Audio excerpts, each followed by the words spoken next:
Joining us now is Kiran Ganesh, multi-asset strategist at UBS Global Wealth Management. Kiran, I don't know what to say. I was here yesterday morning. I was here for the opening bell in New York. I was here watching an 850-point drop for the Dow, and the consensus was, even if you got a recovery, you were still going to be down 300, 400, 500 points, yet we finished higher. What exactly is that volatility telling you about how the markets view what's happening with Ukraine and Russia?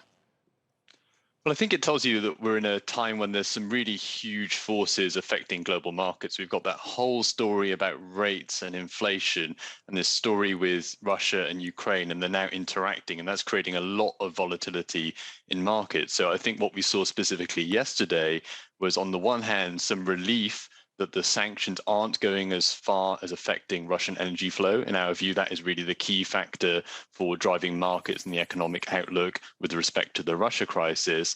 And on the other hand, maybe some investors also evaluating what the Fed might do from here. Of course, if the Fed is a little bit less hawkish as a result of this uncertainty, then that might bode well for some of the tech names. And we saw them performing particularly strongly yesterday. So, Kiran, take us through that narrative, because that's what I was hearing a lot from the folks I spoke to yesterday about why it was specifically many of the most beaten up technology names that were the ones catching the biggest bid.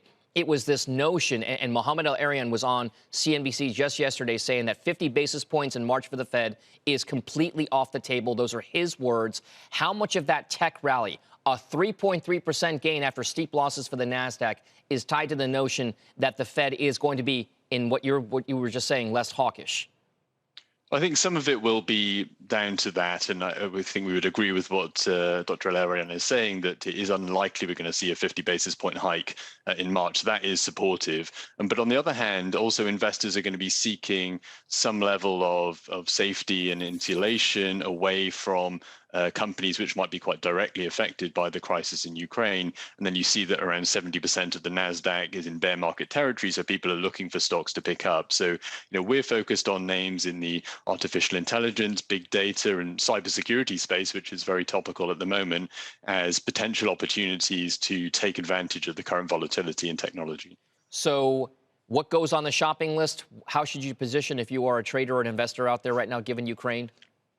Well, we think the key thing is really to stay calm, stay patient, and stay invested, because historically these geopolitical events have tended not to have long-lived effects on markets. But specifically, we're talking about investing in energy stocks, investing in the US dollar as ways of hedging portfolios, but then also focusing on some of those names in tech I mentioned, as well as cyclical companies. We still think it's important to remember the backdrop here is the global economy is accelerating as COVID restrictions are lifted, and that should still benefit cyclical companies and sectors, so things like materials and financials as well.